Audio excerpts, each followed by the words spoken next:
This is Life's a Pitch TV.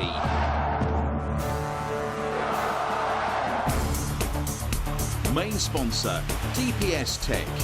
Also supported by Lackens, all about hearing. Forward Floors, Ginger Pickle, Fred Olsen Logistics, The Dove, Segford Golf Club, Ashford Wright, John Keeble Cars, Venue 16, The Hudson Group, Come Hither Design, Sound 4 Pro Audio, and Suffolk Sound.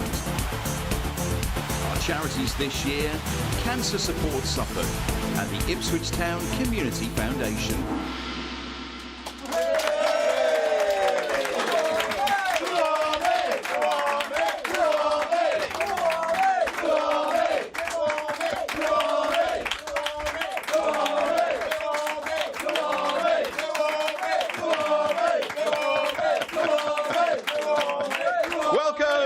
Welcome, my goodness me, in just as fine voice at Anfield and after we lost to Manchester City. Who cares about those teams? We are Blue Army, aren't we? Yes, welcome to the show. Fantastic crowd tonight. Welcome along. I'm Mark Murphy, your host. This is Life's a Pitch TV. Let me introduce you to our team. It's Russell Osman. It's Chambo. Terry can't be with us this week, but what we do have, we have Richard, we have John, we have Mark on technicals, Leslie and Sarah Jane, our floor managers. Give them a big round of applause. And of course, we have a fantastic capacity crowd tonight as well. Over in the Churchman stand, sponsored by John Keeble Cars, it is the capacity crowd. And, oh, they're applauding you in the North stand. How lovely. In the North stand, sponsored by Ashford Wright, it's our capacity crowd. I see Churchmans weren't applauding you guys, you know, a bit of rivalry there. It's great to be back. Sorry we missed you last week. We had a little bit of illness in the camp, but we're all fit and well. And what we need is a very special guest. And this week we are absolutely thrilled to welcome former Town striker, it's Alex Mathie.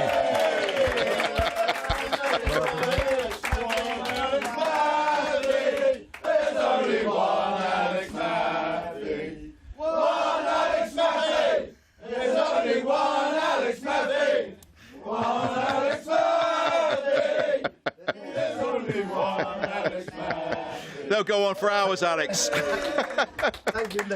Welcome to the show. Nice to see you. Yeah, you too, Matt.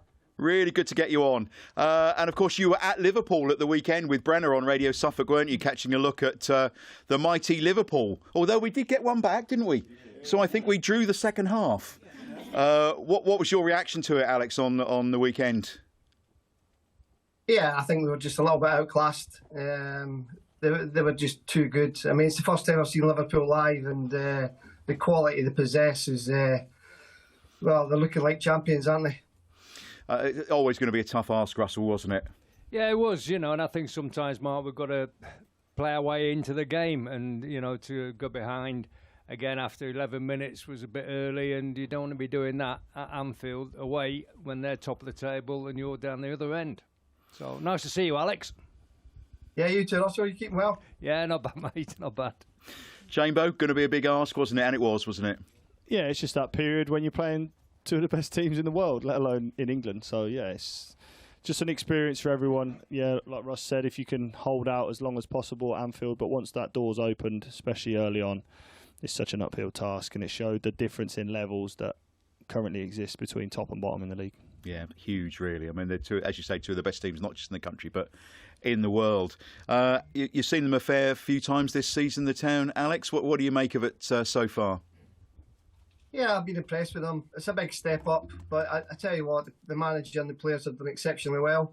They've been in most of the games. They've had a chance in most of the games. But you know yourself, if you play against top teams and you don't take your chances, you're going to struggle to win matches, and that's been the problem. We haven't scored enough, but we have been in games, and we've gave the fans some really good games. We've had some off days. West Ham away, I thought was poor, but yeah, I think they've done well to where they are. But there's just that big jump, that class that they were missing at times, especially a little bit. I mean, Morsey's been superb.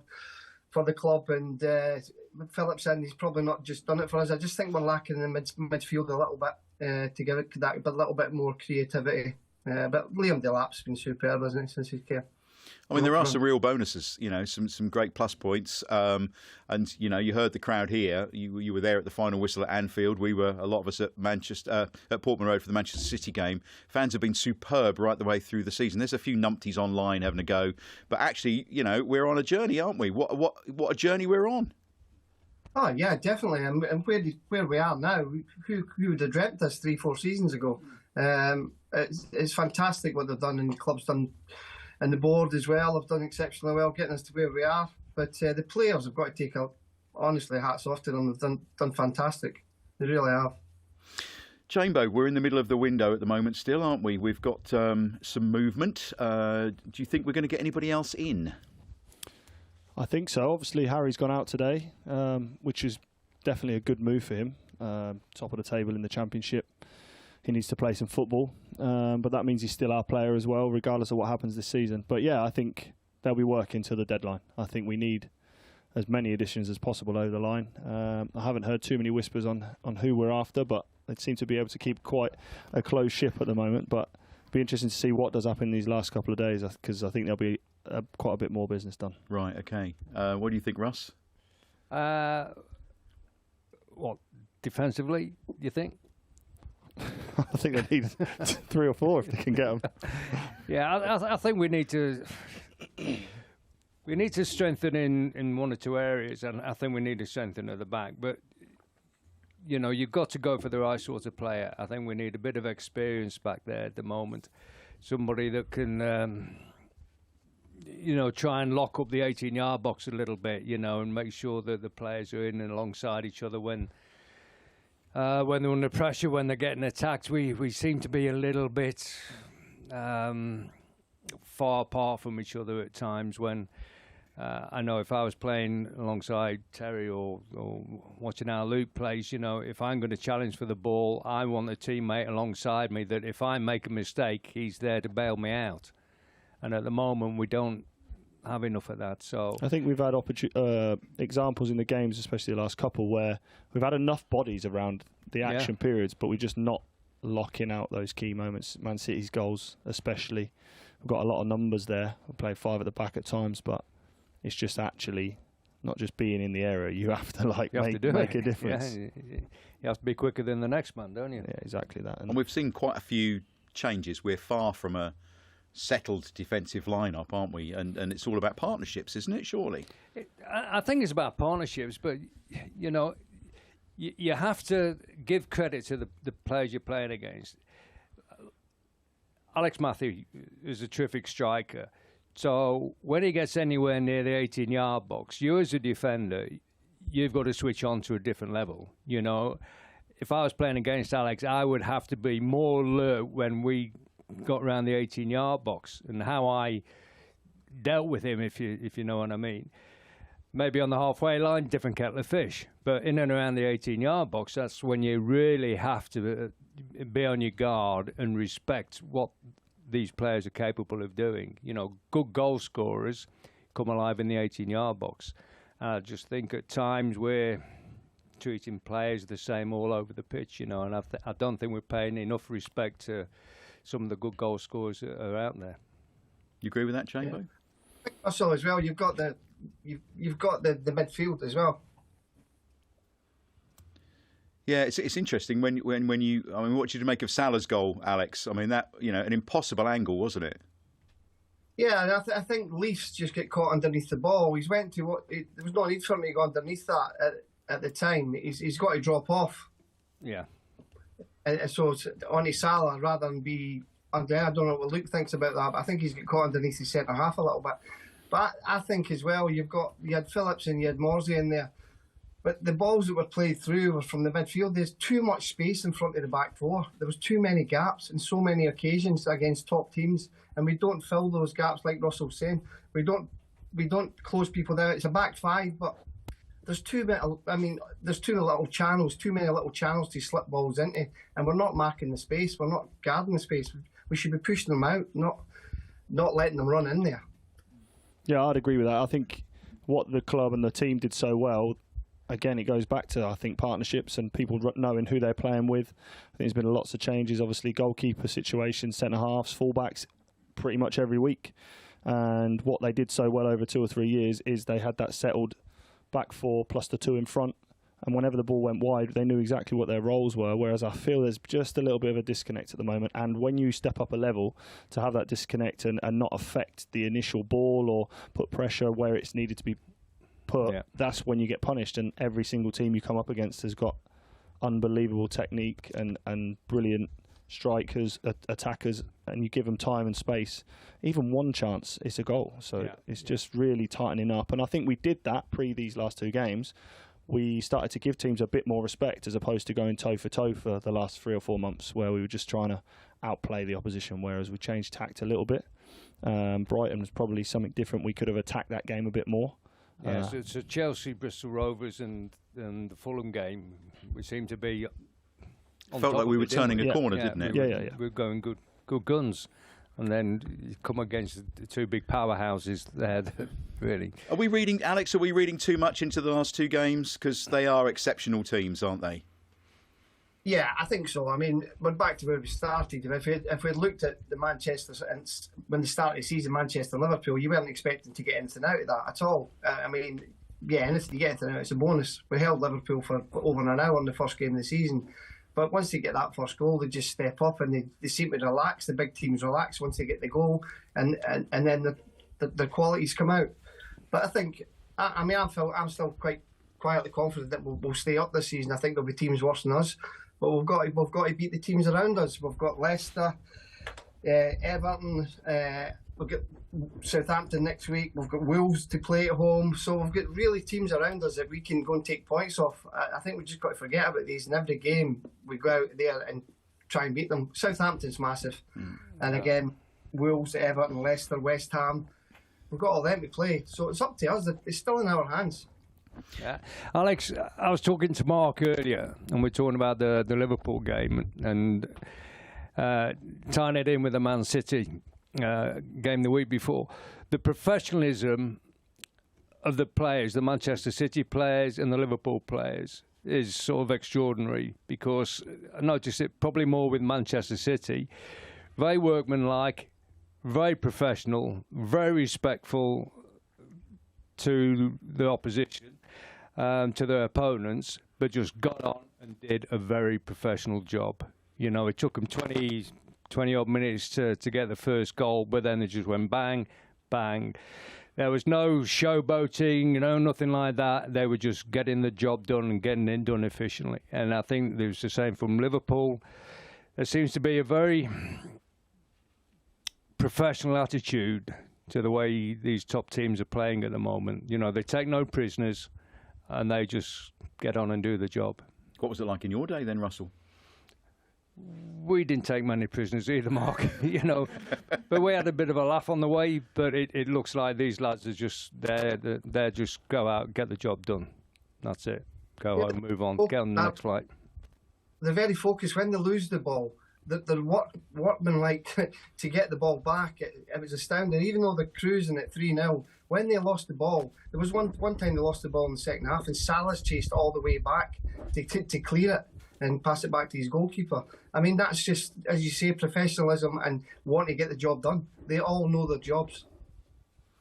Yeah, it's good to see. I mean, it's amazing to watch. I mean, we're, sort of sitting back in awe, watching teams that, well, it's a little bit better than watching Lincoln City, isn't it? Let's be honest. And Accrington Stanley. A little bit. And the like, all playing against them, Luke.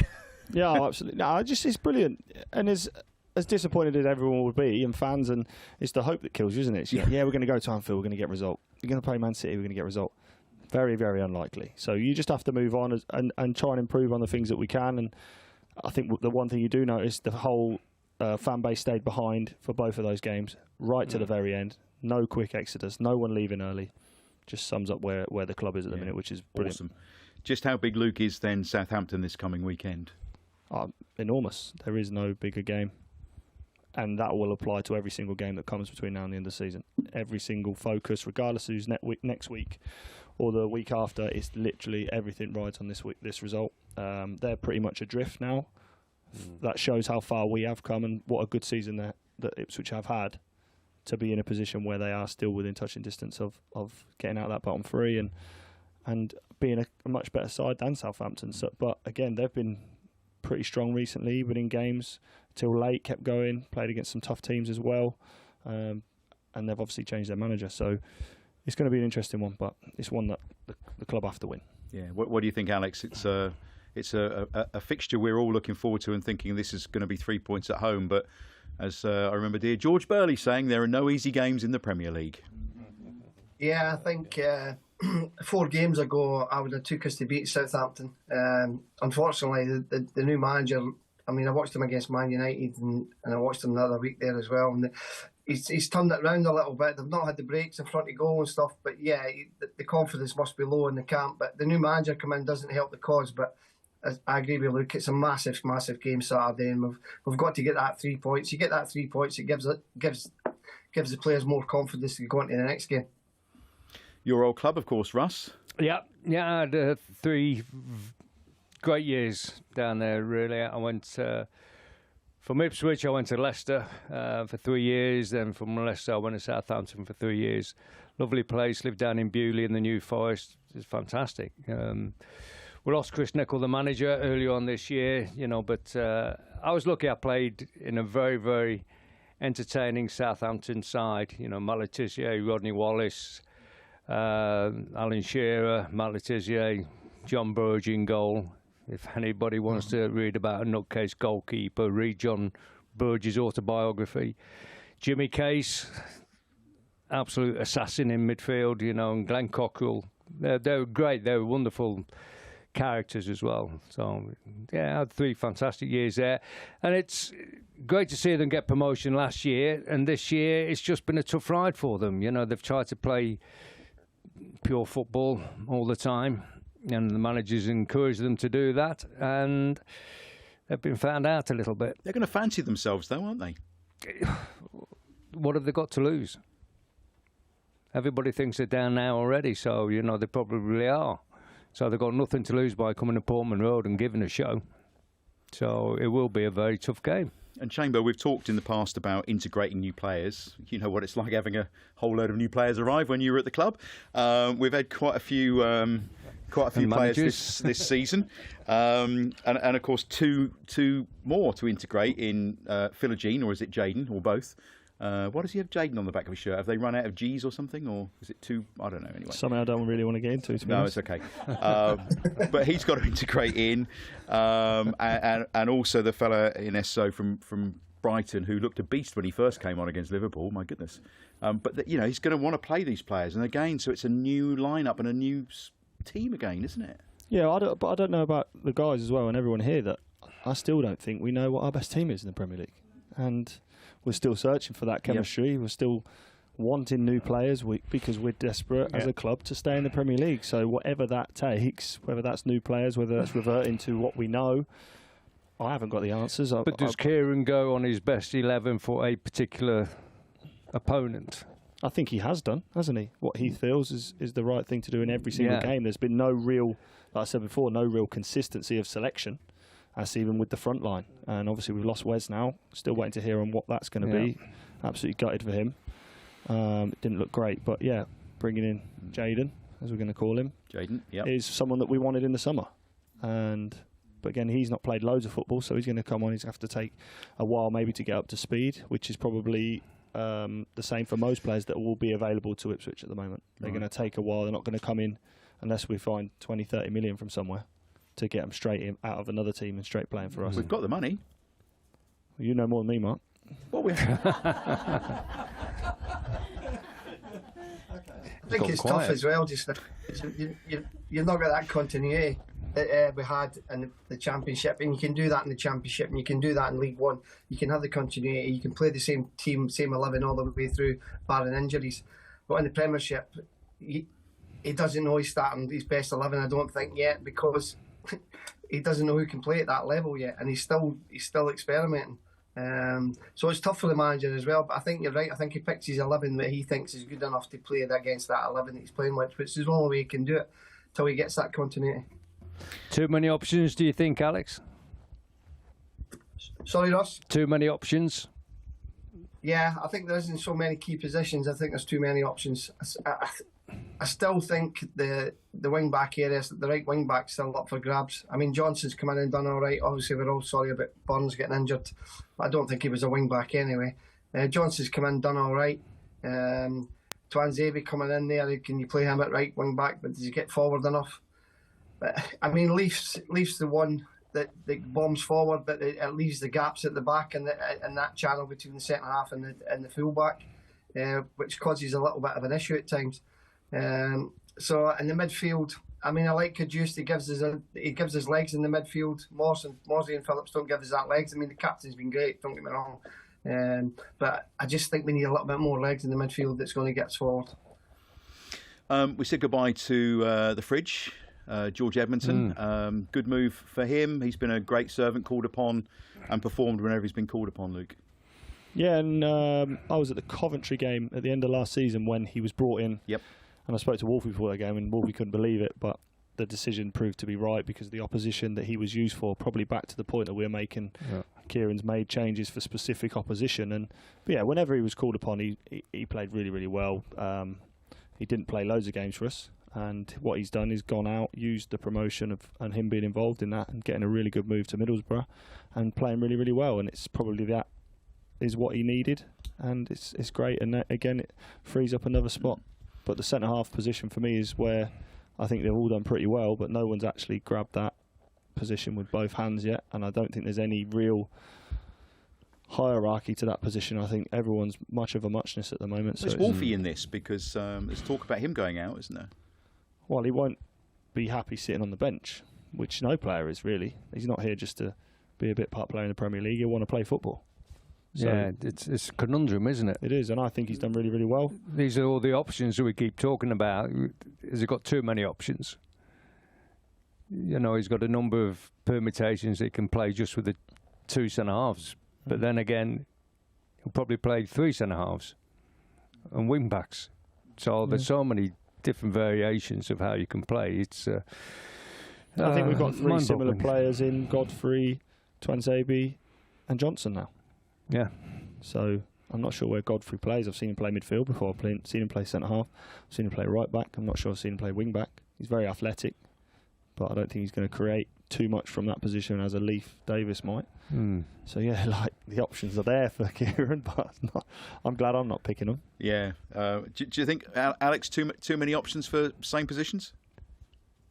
Yeah, I mean, I don't know what Luke thinks, but do you not think sometimes nice and stable at the back, going to 4-2-3-1 formation, giving you that stability at the back, stop conceding goals, and give you that three, let your three and your striker roam forward, and you've got that six at the back that's give you that little bit solid that you need in the Premiership, maybe. I would 100%, yeah, I'd agree with that, and I think that's been the basis of the success of the team. And it's something that we seem to have gone away from. I think we've been exploited a little bit by starting with that formation and going toe for toe. Whereas if we are a bit more reserved and sit back and soak up some pressure, it was obviously Massimo and Sam at the time. Anytime the ball went out to a wide player, they would scuttle across and help the fullback. Whereas it seems we've lost those little bits of relationships to contain teams, whereas it's almost been, we're going to have a go at you, then we'll leave ourselves open, and then because they're so athletic, so ruthless, you get punished. So it is, for me, that would be our best formation to go with. But again, I'm never questioning what Kieran's doing. I think that's just what we've seen in the past that's worked. Yeah, no, I agree with you. Harry Clark out to Sheffield. Go on, Alex, go on. No, I just think that. I mean, because I listen to the manager, I would never slag the manager off or anything like that, because he's done a fantastic job, and who we question what he does. But the goals that we lose, we seem to lose the little channels in between, but there's too many pockets that people can play in. Whereas we play a 4-2 and then a 3, it gives the front four the licence to get forward and get up to support the lap, because he's not getting much service. Everything he creates is himself, and that's me being biased as a striker. And a very good one. Harry Clark to Sheffield United. Need some football? Yeah, that's it. Just need some football.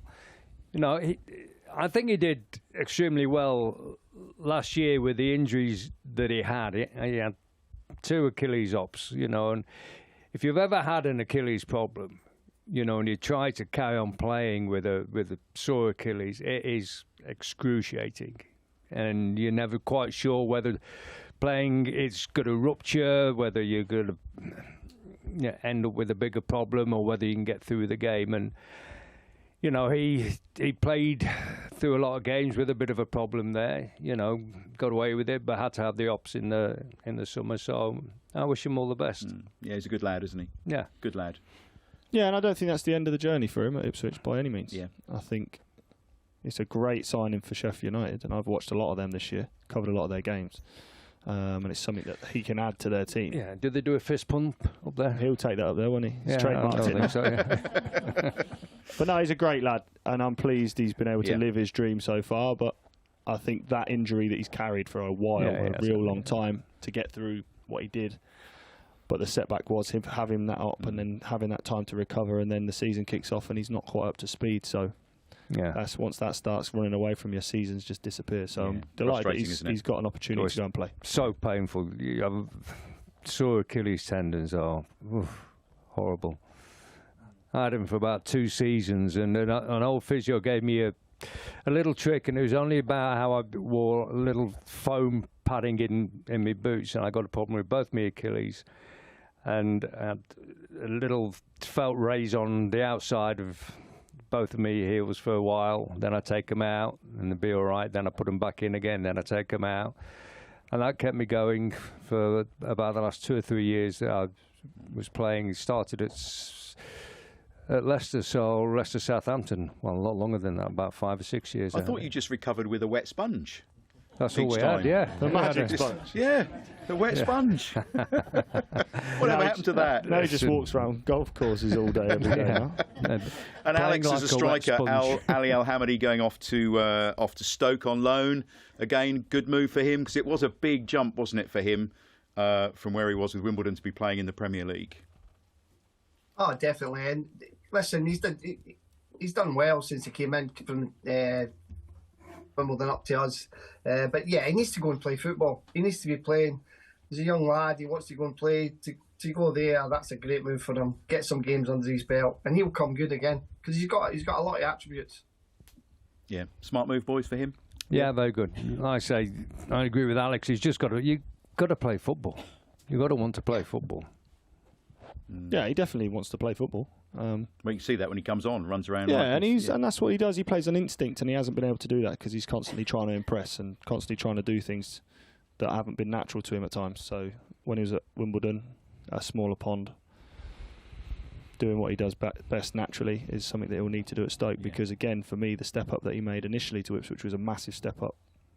It's still going to be a really tough thing for him to step into the Championship and really prove himself, because there's still something he didn't have the opportunity to do at Ipswich. He's just ridden that wave, so it'll be interesting to see how well he develops over the next few months. Yeah, but again, a good lad, so we wish him all the very best. Right, it's time for this week's Life's a Pitch TV Player of the Week. It's sponsored by the Dove in Ipswich.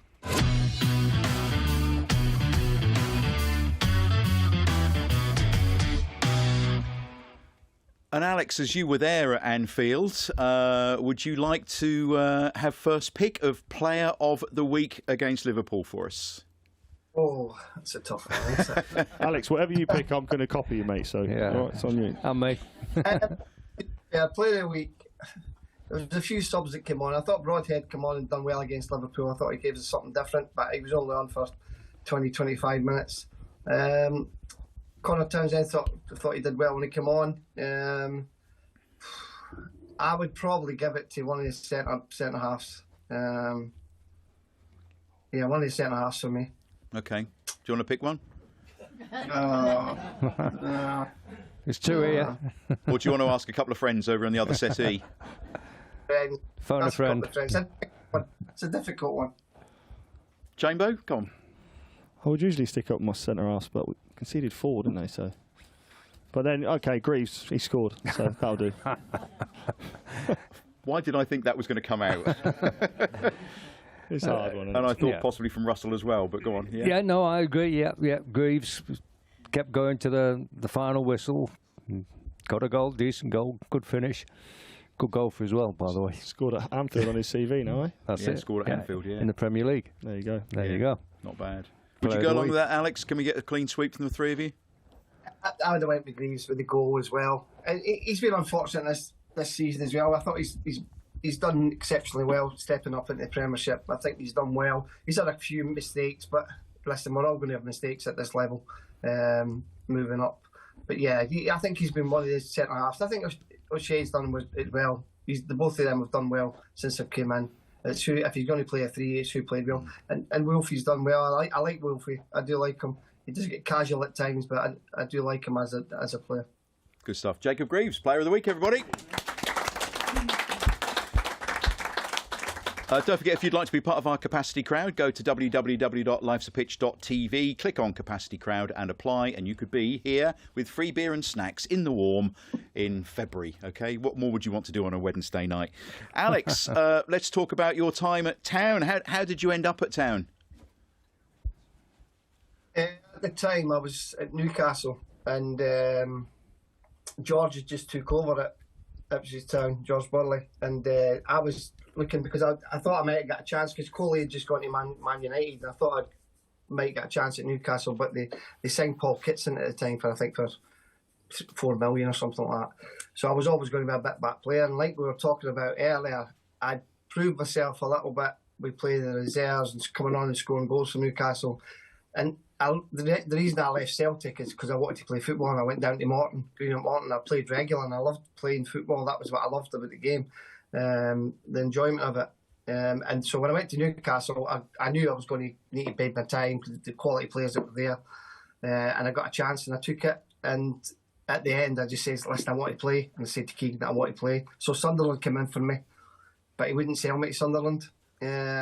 So George came in, he said, "Listen, Ipswich Town's come in for you. Do you want to go down? George Burley knows you for the manager." Keegan didn't know who George was at the time. He says, "The manager knows you from Ayr United when he was at Ayr, and I was at Morton." He says, "Do you want to come down?" So I went down.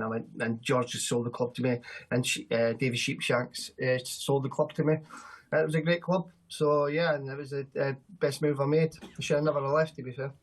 And we had your strike partner on the other day, Ian Marshall. We had to bleep a little bit when he came on, dear old Marshy. But what was he like playing next to?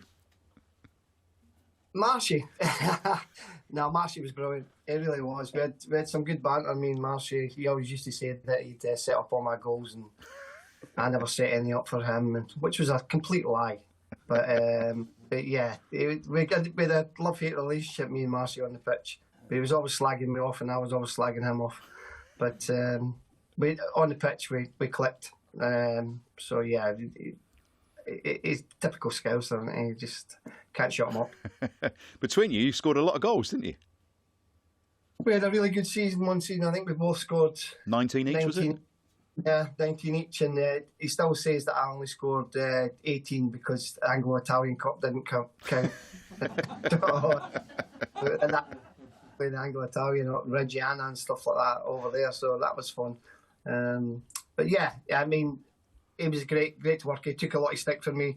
He used to hold them off, and he was a talented player. He never got the credit that he should have got. Because he could hang in the air. He was like a salmon in the air. He could just hang up there, and you knew he was going to win the header.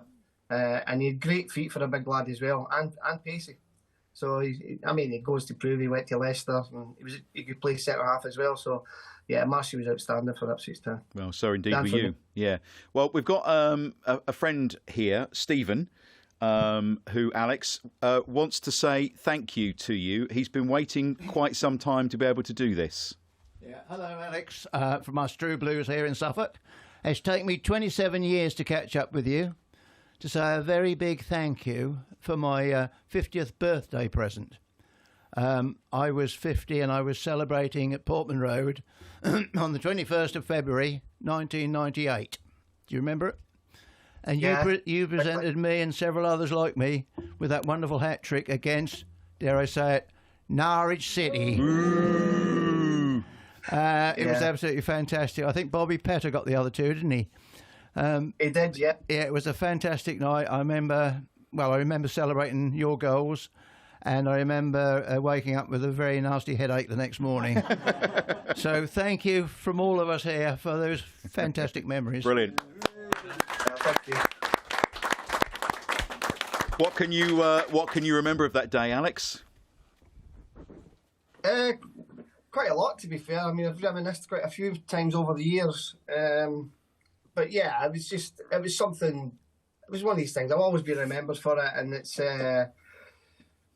I did score another hat-trick for Ipswich Town, but nobody talks about that one. But yeah, the Norwich one was outstanding. It really was. The goals were all different. The first one we'd worked in training, a little crossover from a throw-in, and the first goal, to be fair, I couldn't have hit it sweeter. It just came straight off and flew into the back of the net for about 18 yards. So another one's was just normal goals that I would get 1-on-1 with the goalkeeper. So that was the more difficult one. The second one when I run it through and slotted it by Marshall. Third one was a little bit of a ball from Mick Stockwell again, crossed it in and I just bundled it over the line. But I'd done my calf in the first 7 minutes after I scored the first goal. My calf had tweaked, but the adrenaline kept me going. And I said to George at half time, I said, I'm all right, I'm going back out. He went, no, just come off. We've got our game on Tuesday. The game's gone. They've gone. And then Bobby come on and scored another 2. So he was right. So, but yeah, I mean, I've got to thank George for giving me the chance to play at Suffolk. Because it was a great, he built the team sort of around myself and Marshy. You know, it was Lee Chapman. He brought Lee Chapman in as well, big guy and a little guy up front. And that's the way he built it around. He played to my strengths, which was the channel ball onto feet in the box, which suited me down to a T. So it was great. I had a great time actually down there. And, I mean, the hat trick just once you tip it, everything was just it was just a blur after that. It was just fantastic. Have you got the ball? I have, yes.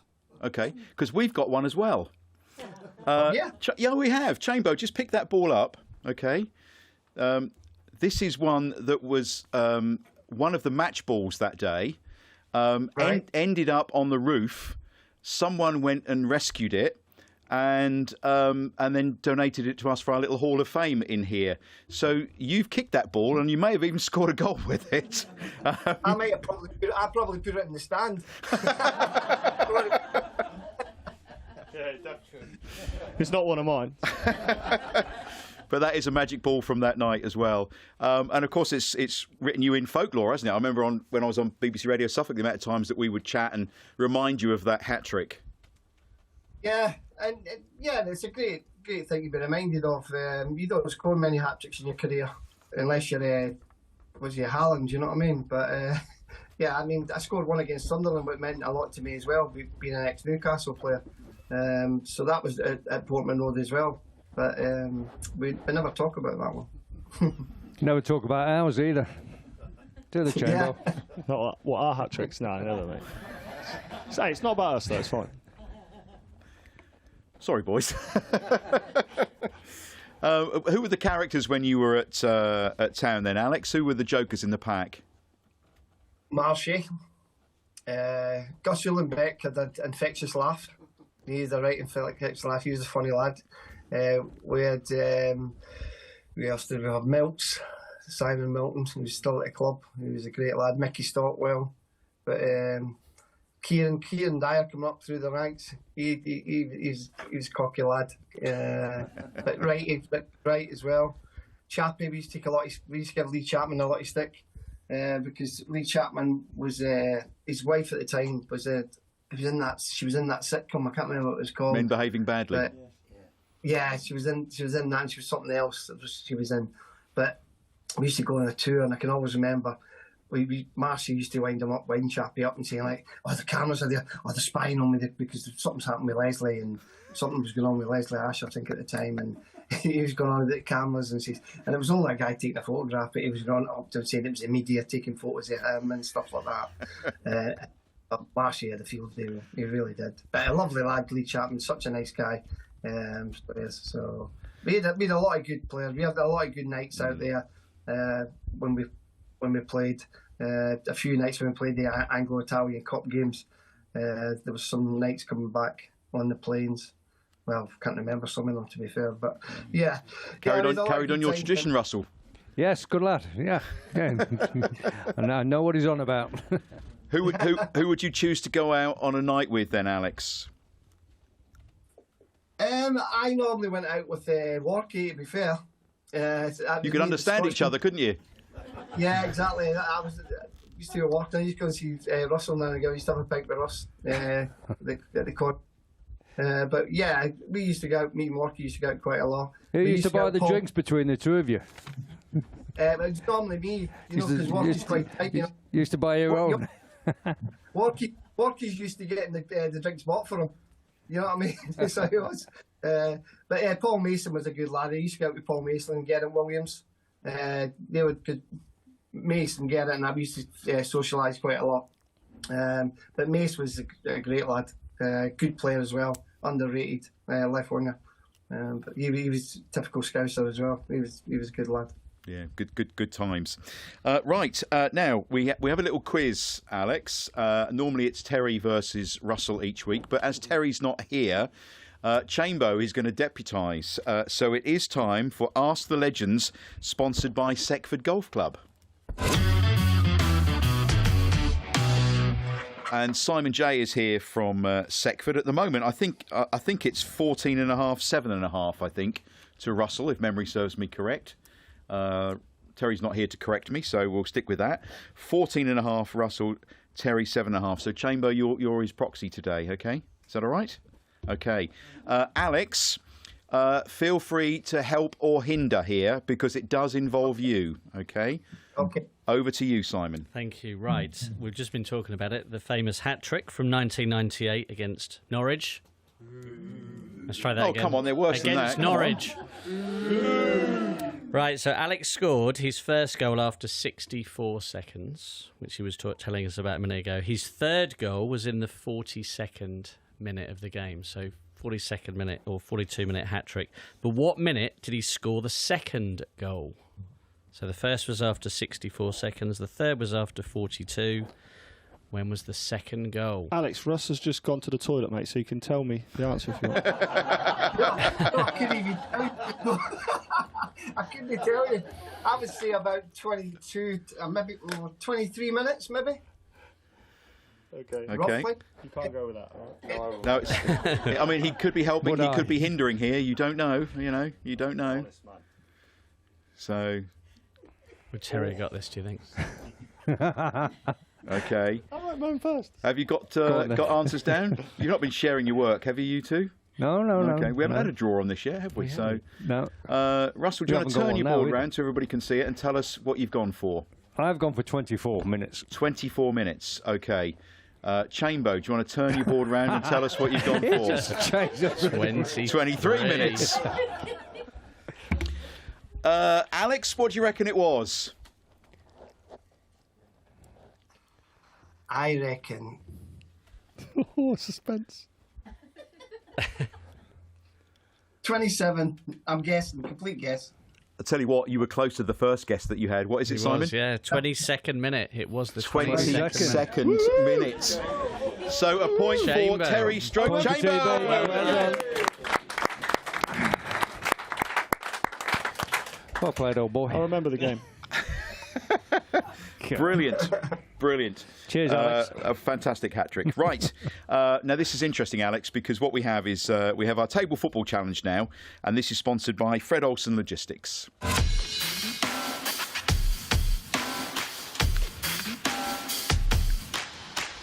And again, it's normally Terry and Russell, but as your Butcher's proxy this week, Chambo, do you and Russell want to come up?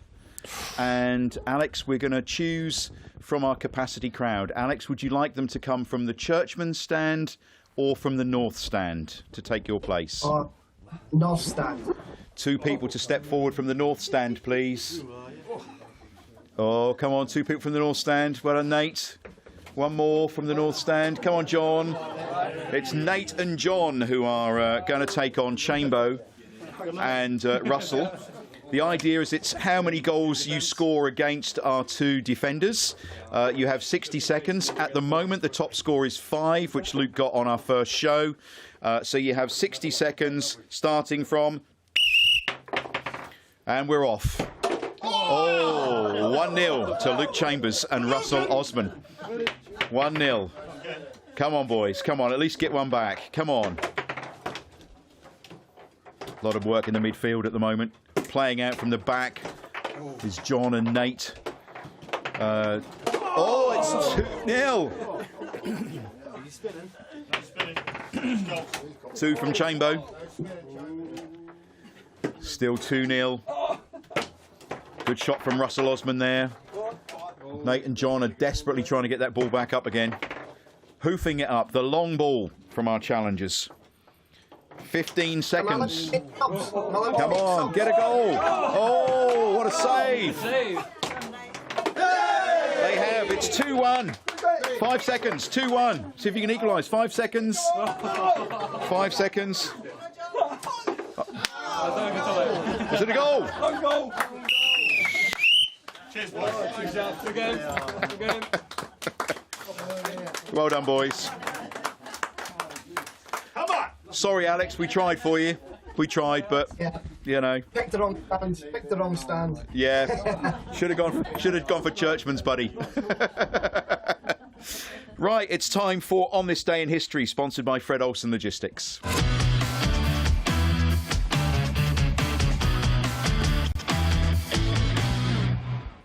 Right, on this day in history, this is a funny one tonight. What day is it today? Good point. Wednesday all day. Wednesday. 28th or 29th? 28th today, isn't it? 29th? 29th. 29th. Well, we'll start on the 28th then, shall we? Yes. Queen's Park Rangers 1, Ipswich Town 2. Myself and Simon Stainrod got sent off very early on in the game. My wife had actually driven up to Shepherd's Bush to watch the game with Terry's wife, with Rita. Rita, yeah. They were a couple of minutes late getting to the seats and everything, and Louise sat down and realised I wasn't on the pitch. Asked the fella sitting next to her and said, "Russell Osman not playing?" And he said, he was. And it was about 5 minutes into the game that, you know, me and Mr. Stainrod had a little bit of a square up, you know, and it was all right. Stan, as it carried over from the game the week before, this was the replay of quarter-final League Cup replay. You know, we then went on and played Norwich, but I was just... What did you do? I was suspended for the first game. What did I do? What, as in... Why did you get sent off, mate? What did I get? A fighting. Okay, proper punches, yeah? Yeah. Well... We need the context, don't we? We've all been sent off. I think mine was more of a kick to the throat. No, I didn't think the referee was going to... And this was pretty much... the referee didn't see it because the ball was down the other end of the pitch. Right, but, this was pretty much after kick-off, was it? Yeah. Right, okay. You could have waited 10 minutes. It carried on from like the week before, so, you know, we're good friends on Facebook now. We have a laugh and a chat about it, but, you know. But you get sent off somewhere like Loftus Road. Where do you go? The crowd are right on you, aren't they? The crowd are right on you. You can't go and sit in the dugout or anything like that. And I went and found a pub down the road. And then I thought, well, I'm not in the safest place here either. But it was all right. It was just one of those things. The disappointing thing was it meant I missed the semi-final first leg against Norwich. And in those days, it had a carryover because Bobby Ferguson then told me that, you know, my days at Ipswich were numbered because of the financial situation and everything, and then wouldn't play me in the return leg at Carrow Road when we got kicked off the pitch, and it was the worst refereeing display I'd ever seen in my life. And we missed out on making it to the final. And that's what happened on the 28th of January 1985. Luke, have you ever been sent off? Yeah. Luke, what's the context of that? It wasn't kicking anyone in the throat. Let's get it right. I don't think we'd have got away with that. What about you, Alex? No, I never got booked in my career. Oh, really? Did you? No. I I got booked when I went semi-pro as a manager, player manager. I get sent off as well, semi-pro. I get sent off because I went back to play sweeper. And this young lad went flying by me, and I just took the legs away from him and get sent off. Deserved a red card, but but as a pro, I never get sent off or booked. See, it's not easy back there. It's not easy back there. Never booked. You didn't have a reaction to any hairy arse centre half kicking you up in the air and having a flare up with him. You did. I did, but I never got involved. I never got involved. I had Marshy there to sort that out. You know what I mean? I tell you, Butcher alongside me didn't do me a lot of good. Didn't do him a lot of good either. He got sent off more than me. I had quite a good rapport with the referees and that as well. So I never really, because I didn't dive. You know what I mean? I didn't dive about or anything like that. If I got kicked, I get kicked. But if somebody was pushing and shoving, I'd give as good as I would get back as standing their toes, centre halves, down the Achilles, stuff like that. But I wasn't nasty. Just no rake down the back of the Achilles. Slow rake, yes. What else happened, Russell? On this day. Let's look at Saturday, January the 31st. Alex Mathie's goals were from 2 Mickey Stockwell assists. I think it was against Bradford City, I think. They are 2 players sent off in the last 10 minutes. One of them being Eddie Ouds, who used to play at Ipswich. And the only thing I can see on the 29th of January, 1977, a 2-2 draw with Wolverhampton Wanderers in the FA Cup was watched by 32,996 Suffolk supporters. Right back, George Burley and Paul Mariner scored the goals. And the only other thing is Tottenham Hotspur were thumped 3-0 at Portman Road again. This time in the FA Cup is goals from Neil Thompson, Gavin Johnson and Ian Marshall, who we've just been speaking about, swept them aside. Sol Campbell replaced ex-Ipswich Town midfielder Jason Dazelle late on. Some names there to conjure with. Yeah. No, I didn't realise Sol Campbell played for Ipswich. I was fortunate enough to play with Gav Johnson. Were you? He came to Northampton Town in his last year and we got promoted. Excellent. Yeah. Excellent. And moving on. Good Moving player. on. Ipswich Town's women, game abandoned, bad weather, raining, so good luck to them going forward. The Man v Fat football results are in. The Man v Fat football at Goals, Ipswich and Witton Sports Centre is back in full swing as we shed the Christmas pounds, they say. We now have over 90 players spread across our 2 leagues, and between them they lost an impressive 4 stone, which I think is very good. Wow. Very good. Alex Hammond gained his 20% certificate after shedding over 3 stone on his journey with us. And a special mention to town fan Jared Burt, who gained his 5% certificate.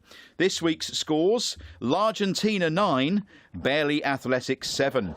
The Red Hot Chubby Fellas 7, Borussia München Flapjack 14. The Wycombe Waddlers 9, Galatasaray 7. The Red Cat Funts 8. Go on the Funts. Ivory Toast 8. And they say best wishes to town on Saturday. And if you want to find out more, just check out Man v Fat on their website and they have more for you. Alex, it's been brilliant having you on the show today. What are your thoughts going ahead for the rest of the season now? You mentioned earlier on you were fairly confident that we could escape the drop. Yeah, still, a lot of people disagree with me, but I think they're good enough. I think there'll be 3 teams worse than us. But Leicester winning against Tottenham, I didn't see that one coming. I really didn't. I know Tottenham was struggling, but I didn't think Leicester would beat them.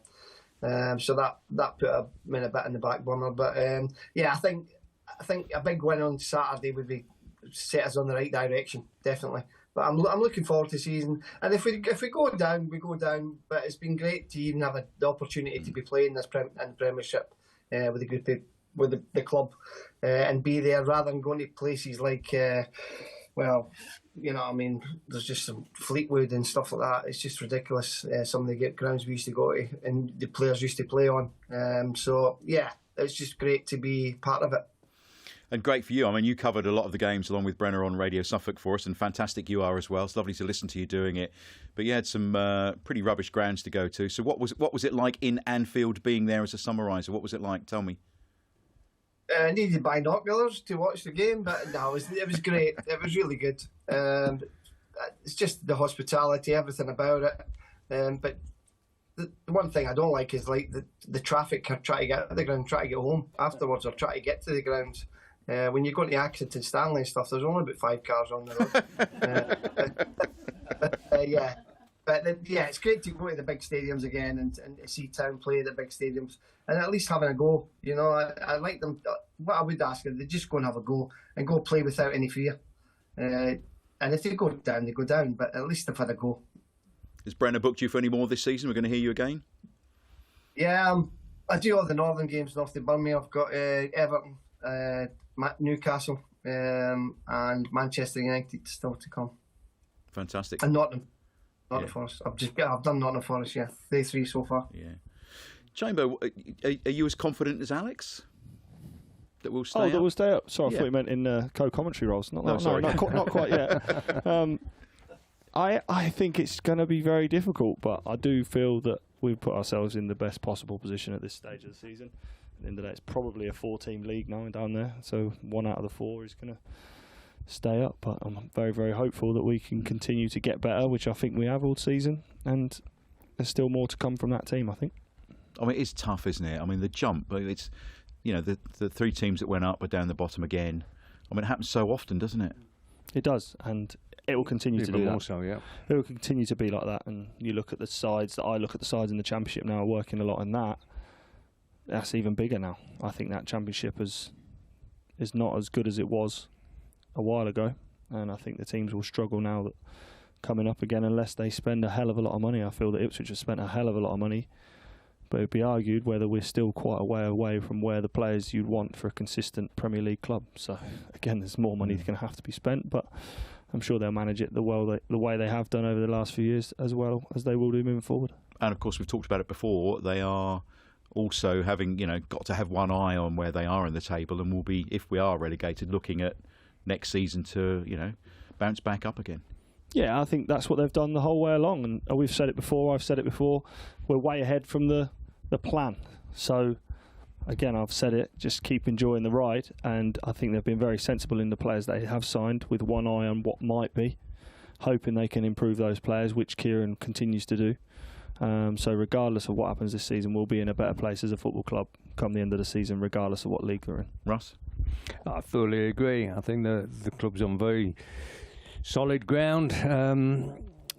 It is just a shame that the game, the Premier League game, has started to run away from the Championship a little bit, and you notice that by when you go to the ground and you go and watch the teams at Portman Road, and you think these aren't just good footballers. They are very, very good athletes, very professional in their outlook to how they go about playing the game. And they understand the game exceptionally well, whether that's from the coaching staff or whatever. But the players are very bright, they're very powerful, very fit, and it is a different level that they're playing at these days. Alex, one final question to you. Would you like to be up front with Liam Delap? Oh yeah, definitely. I think he's got everything, the lad. I like the way he knocks players about. He's got pace, he's got ability. I think really if the problem that Ipswich Town have got, and I think the problem for other teams coming up, they don't get time to adjust to the Premiership, and that's the problem. Because it's a big, like the boys have said, it's a big gap from the Championship to the Premiership, and the managers doesn't get a chance to bring players in because they don't know if they can play in the Premiership either, and they've got to be sensible who they bring in.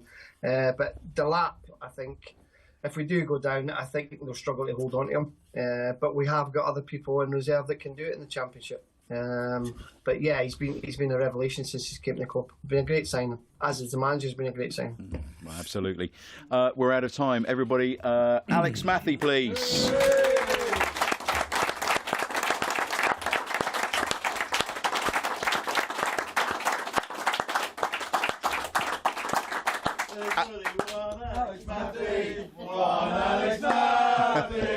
There's only one Alex Mathie. One Alex Mathie. There's only one Alex Mathie. One Alex Mathie. Brilliant, brilliant. Thank you, Alex. Thank you very much, my friend. Thanks, Alex. We look forward to hearing you on the commentary with Brenner very soon. Thanks very much. Alex Mathie. Chambo, thank you very much. Great to see you. Russell, thank you very much. Capacity crowd, thank you. We're done for this week, and I'll leave you with 2 words. Feel free to join in if you like. Blue Army! Blue Army! Blue Army! Blue Army! Blue Army! Blue Army! Blue Army! Blue Army! Blue Army! Blue Army! Blue Army! This has been a Life's a Pitch TV production. Main sponsor, DPS Tech. Also supported by Lakens, all about hearing. Forward Floors, Ginger Pickle, Fred Olsen Logistics, The Dove, Seckford Golf Club, Ashford Wright, John Keeble Cars, Venue 16, The Hudson Group, Come Hither Design, Sound 4 Pro Audio, and Suffolk Sound. Our charities this year, Cancer Support Suffolk and the Ipswich Town Community Foundation.